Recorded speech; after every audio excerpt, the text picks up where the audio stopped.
वो एक तूफानी रात थी। मूसलाधार बारिश, गरजते बादल और कड़कड़ाती बिजलियों के साथ मानो धरती पर प्रहार कर रही थी। झील के किनारे बसे एक घर में डेविड खिड़की के पास बैठा एक पेंटिंग बना रहा था।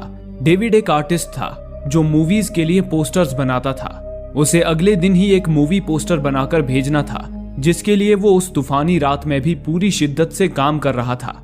पर तभी उस तूफान ने और भी ज्यादा विकराल रूप ले लिया। ये देख डेविड अपनी पत्नी और बेटे को लेकर बेसमेंट में सोने चला गया। अगली सुबह तक तूफान थम चुका था, पर डेविड और उसकी पत्नी स्टेफनी जब घर से बाहर आए तो देखा कि तूफान ने उनके घर के पास मौजूद एक पेड़ को जड़ से उखाड़ दिया था, जिसकी एक शाखा डेविड के घर की खिड़की तोड़ती हुई अंदर घुस गई थी, जिससे डेविड की पेंटिंग के साथ साथ उनके घर का सारा राशन भी खराब हो गया था। वही एक पेड़ तो डेविड के बोट हाउस पर ही जा गिरा था, जिससे वो बोट हाउस पूरी तरह तबाह हो गया था। हालांकि डेविड को इस बात की तसल्ली थी कि तूफान में उसके बीवी बच्चे को कोई नुकसान नहीं हुआ। तभी डेविड और उसकी पत्नी ने देखा कि झील के बीच घने बादल घिर आए थे। डेविड ने सोचा कि शायद वो बादल तेज बारिश का नतीजा हो, लेकिन ये कुछ अजीब था, क्योंकि बारिश के बाद पहाड़ों पर बादल घिराना आम है, पर यहाँ तो झील के ऊपर बादल थे, वो भी काफी ज्यादा घने। हालांकि डेविड ने उस पर ज्यादा ध्यान नहीं दिया, क्योंकि उस वक्त उसे अपने पड़ोसी नॉर्टन की खबर लेनी थी, जिसकी जमीन पर मौजूद पेड़ ने उसके बोट हाउस को तबाह कर दिया था। असल में वो पेड़ कुछ साल पहले ही सूख चुका था।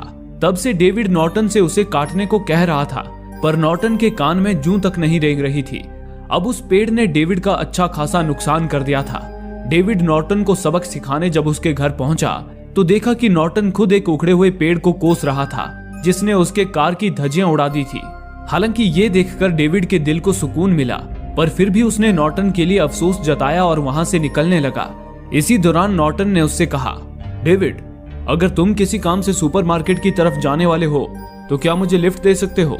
इस पर डेविड ने हामी भरी और कुछ ही देर बाद अपनी पत्नी से राशन सामान की लिस्ट लेकर अपने बेटे बिली और पड़ोसी नॉर्टन के साथ सुपरमार्केट के लिए निकल गया। वे अभी कुछ दूर गए ही थे कि तभी उन्होंने मिलिट्री पुलिस और सोल्जर से भरी ढेर सारी गाड़ियों को वहां से गुजरते देखा। उन्हें देख नॉर्टन ने डेविड से कहा, लगता है ये लोग अपने मिलिट्री बेस की ओर जा रहे हैं, जो झील के पास पहाड़ियों पर मौजूद हैं। क्या तुम्हें पता है, वहाँ मिलिट्री द एरोहेड नाम के एक खुफिया प्रोजेक्ट पर काम कर रही है। तुम तो यहाँ के ही निवासी हो, क्या तुम्हें मिलिट्री के इस खुफिया प्रोजेक्ट के बारे में कोई जानकारी है? इस पर डेविड ने कहा, मैंने सुना है वहाँ साइंटिस्ट किसी तरह के मिसाइल डिफेंस सिस्टम पर रिसर्च कर रहे हैं। ये सुनकर नॉर्टन ने कहा, तुमने पड़ोस की मिस एडना की बात नहीं सुनी?